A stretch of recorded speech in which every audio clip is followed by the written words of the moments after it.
मंदिर मस्जिद देखली हनी गुरुद्वारे में आँख से आंसू बहेला जब सोचिला जग के बारे में। का कहूँ कुछ समझ में नहीं आवत।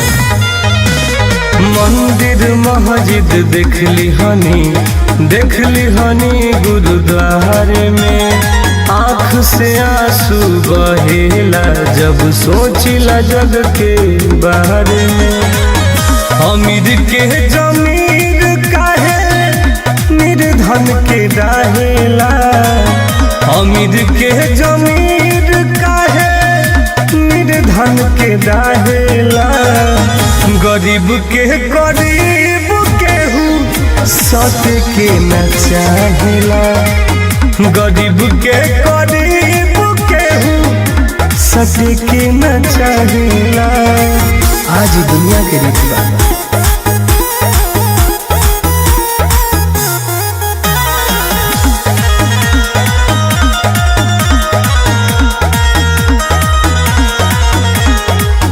होखे जब दुख विपत कवनो मजबूरी, भाइये से भाई तो बनावेला दूरी। कुछ समझ में नहीं आवत। होखे जब दुख विपत कवनो मजबूरी, भाइये से भाई तो बनावेला दूरी। समये पर सब केहू सबका के थाहेला, समये पर सब केहू सबका के थाहेला। गरीब के केहू सत के न चाहेला, गरीब के केहू सत के न चाहेला।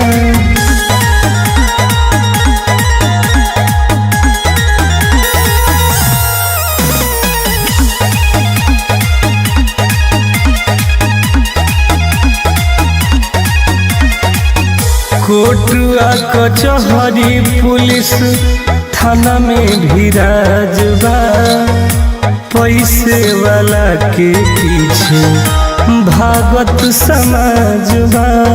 आज की सच्चाई है बा। कोर्ट आ कचहरी पुलिस थाना में भी राजबा, पैसे वाला के पीछे भागत समाजबा। टुन टुन से घर बतिया कहता रे काहेला, टुन टुन से घर बतिया कहता रे काहेला। गरीब के केहू सत के न चाहेला, गरीब के केहू सत के न चाहेला। का कहूँ कुछ समझ में नहीं आवत।